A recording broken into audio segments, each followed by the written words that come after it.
Hi there, happy hump day and welcome to Wednesday. One of the best leaders that I worked with during my corporate career had a really profound impact on me on many occasions, but one time was pivotal.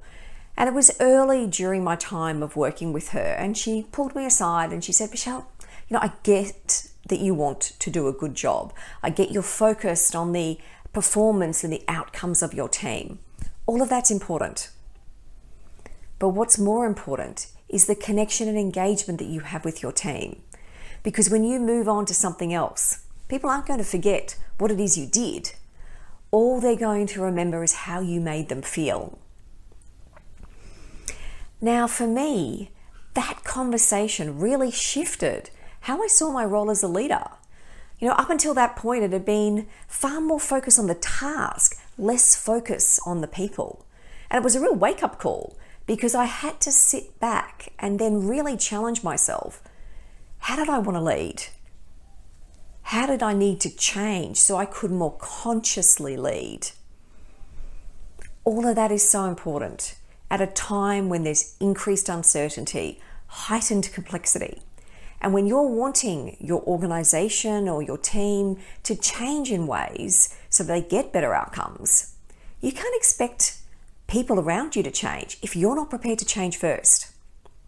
Of course, it is so much easier to sit back, point the finger, and to list all the things of the ideas, the things that you've got that you think other people should do first, how they should change, rather than really challenging yourself and going, if we want this change to happen, if we want our culture to improve, how do I change first? How do I, as the leader, lead the change? Robert Keegan and Lisa Leahy have studied why many organizations fail when it comes to change. As academics, they've really dug into this.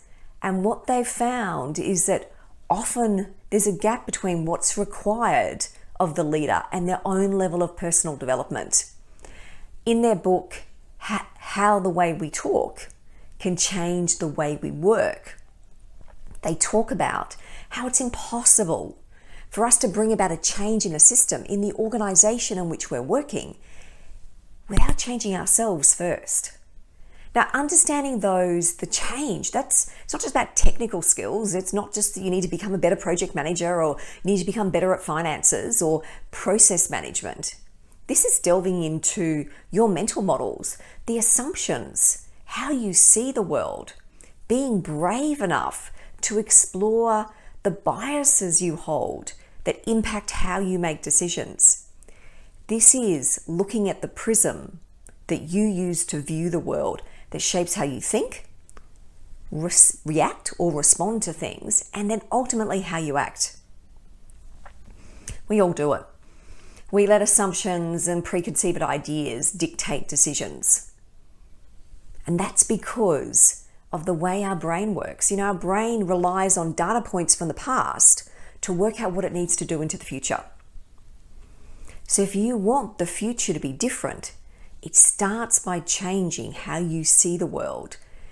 The information that you take in, that you challenge the assumptions that you are going to use to then interpret that input so that you're really generating real insights.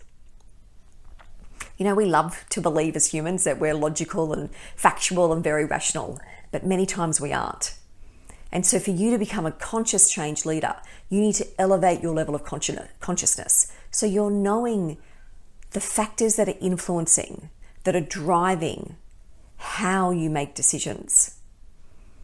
When you're a conscious change leader, you're aware of this. You look out for those blind spots. You're aware of the bias that can impact how you make decisions. You invite diversity of thought because you know that's going to lead you to get better decisions and therefore better outcomes. I love the words of Andy Warhol, that amazing artist, who once said, they always say time changes things, but you actually have to change them yourself. So as a leader, if you want the things around you to be better, if you want better outcomes, better team engagement, better culture, whatever it is, it starts by you looking within you and working out how you need to change first. Take care. I'll see you next week.